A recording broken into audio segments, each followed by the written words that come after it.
Bienvenue sur l'émission La Clé d'Histoire sur RCF. Je vous invite à découvrir avec moi un personnage inquiétant, lugubre, Joseph Vacher, au XIXe siècle, qui a vécu de 1869 à 1898. Il était surnommé le tueur de bergers ou le Jacques Éventreur du Sud-Est.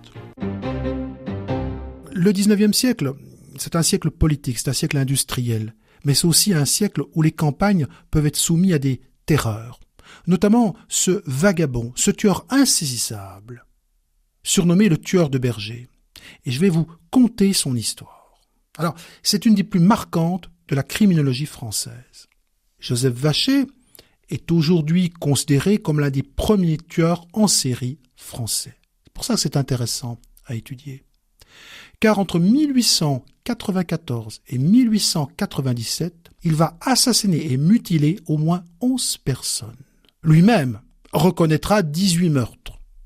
Mais la justice ne peut lui en imputer que 11. La majorité de ses victimes sont de jeunes bergers et bergères, isolés, sans défense, croisés au hasard des campagnes du grand sud-est de la France. Mais pourquoi cet isolement ?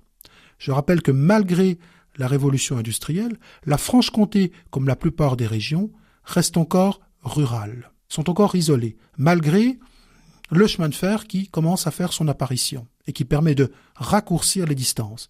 Mais dans les campagnes, on vit encore comme il y a 200 ans. Et c'est ici une violence rare qui sème la panique dans les villages.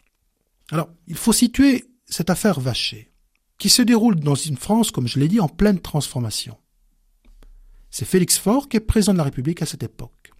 Et n'oublions pas que l'affaire Dreyfus commence à diviser profondément le pays. Elle a aussi son contexte. C'est 10 ans après que Jacques l'Éventreur ait terrorisé Londres avec ses meurtres de prostituées. Vacher, qui avait lu la presse anglaise, dira s'en être inspiré. Mais la France rurale de la fin du XIXe siècle n'est pas Londres, comme je le rappelle. C'est un monde de silence, de superstition, de solitude aussi. Un vagabond qui rôde, un cri dans la nuit. Voilà de quoi réveiller les angoisses anciennes. Alors, penchons-nous maintenant sur Joseph Vacher. L'enfance explique beaucoup de choses dans la psychologie d'un être humain. Notre homme n'échappe pas à ce contexte. Il est le 15e enfant d'une famille paysanne de l'Isère. Très tôt, il manifeste une violence inquiétante. Il martyrise les animaux, casse tout, frappe frères, sœurs et camarades. Instable, impulsif, souvent décrit comme sournois. À 15 ans, un enfant de 10 ans est retrouvé violé et tué dans des circonstances non élucidées à l'époque. Plus tard, on fera le lien avec Vacher. Ce sera son premier crime, prémisse d'une longue série. Malgré tout, il entame des études religieuses, mais en est rapidement exclu pour immoralité. Il s'engage alors dans l'armée, en 1890, au 60e régiment d'infanterie de Besançon. Bien que psychologiquement instable, noté par ses supérieurs, il est quand même promu sergent.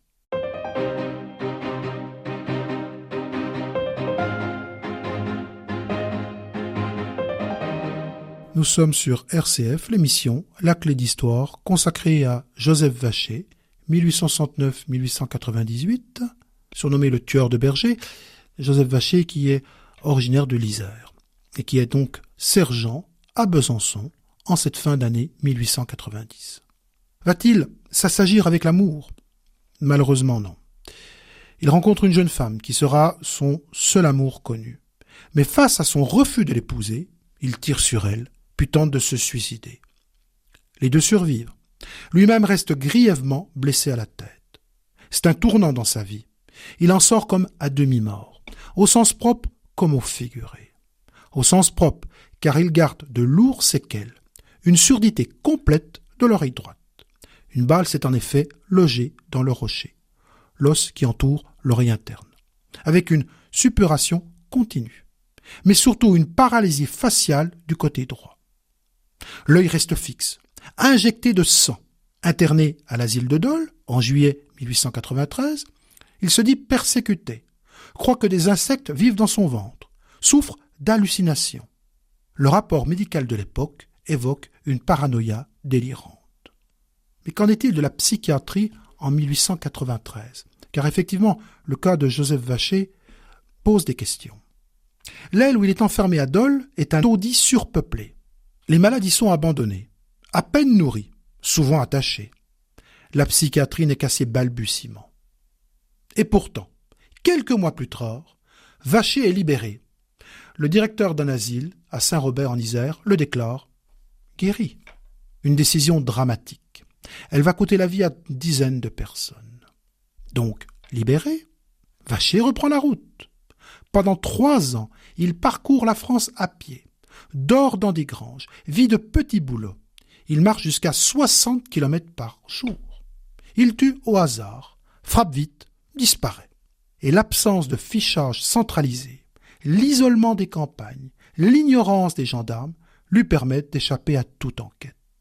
D'autres suspects sont arrêtés à sa place. Il laisse derrière lui des cadavres mutilés, souvent dans des pâturages. C'est ainsi qu'il hérite de ce surnom macabre, le tueur de bergers. Les victimes sont attaquées par surprise, étranglées, égorgées, éventrées et mutilées sexuellement. Certaines femmes sont violées après leur mort, c'est tout dire. Les jeunes bergers subissent des sévices anaux. Inutile de préciser davantage le nécrologique de Vacher, selon l'expression du médecin Alexandre Lacassagne. Mais c'est là que le juge Fourquet va s'intéresser à l'affaire Vacher. Car en effet, le 4 août 1897, il est surpris en train d'agresser une femme près de Belley dans l'Ain. Cette fois, on l'arrête. Le juge d'instruction Émile Fourquet, né à Quingey, dans le Doubs, ne se contente pas d'un simple dossier.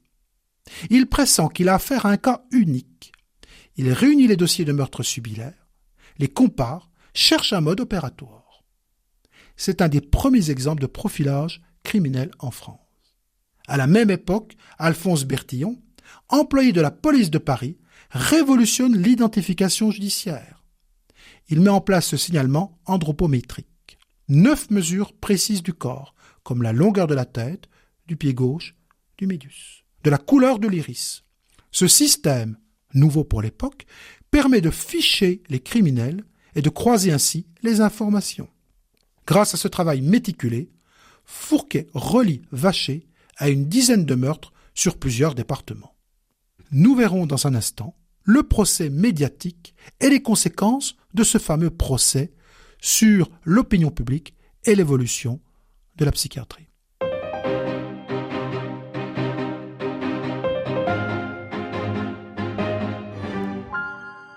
Vous êtes bien sur RCF, la clé d'histoire, pour évoquer le procès de Joseph Vacher, surnommé le tueur en série.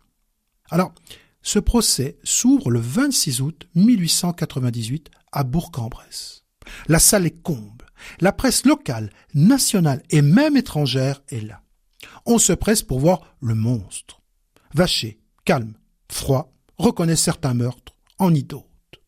Il parle peu, mais parfois évoque des voix dans sa tête, des ordres divins, des visions. Il dessina d'ailleurs des croix sur ses victimes. Après 3 jours de débat, il est reconnu responsable de ses actes. La défense n'a pas réussi à convaincre le jury de son irresponsabilité et il est condamné à mort le 28 octobre 1898. Le président Félix Faure rejette son recours en grâce. Il est guillotiné à Bourg-en-Bresse le 31 décembre 1898 à l'aube. Mais son cas va interpeller aussi bien les scientifiques que la police. Le mystère de son cerveau, par exemple. Son corps est confié à la médecine. On veut comprendre. Était-il fou, monstre ou malade? Son cerveau est autopsié.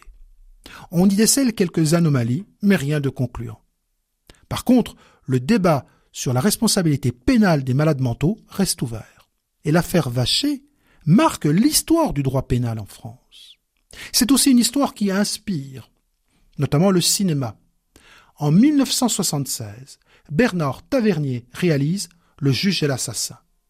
Michel Galabru, dans un rare rôle dramatique, y incarne un personnage inspiré de Vacher. Le film interroge la justice, la folie, la responsabilité dans une France en crise. Aujourd'hui encore, l'histoire de Joseph Vacher fascine et interroge. Il incarne le tueur errant, insaisissable, le mal absolu, tapi dans les recoins de la campagne. Son parcours met en lumière les failles d'un système judiciaire et psychiatrique encore balbutiant à la fin du XIXe siècle. Et considéré sous cet angle, le cas Vacher marque une étape dans le processus de responsabilisation des anormaux mentaux. Un débat qui ne s'ouvrira vraiment qu'1 siècle plus tard. Mais Vacher nous rappelle que le mal, parfois, prend la forme d'un homme ordinaire, croisé au détour d'un sentier, d'un village, dans cette France profonde du XIXe siècle. Merci d'avoir écouté et partagé avec moi cette émission La Clé de l'Histoire, consacrée à Joseph Vacher. Et je vous invite à une prochaine émission où cette fois, nous allons passer dans l'obscurité. L'obscurité dans le Jura.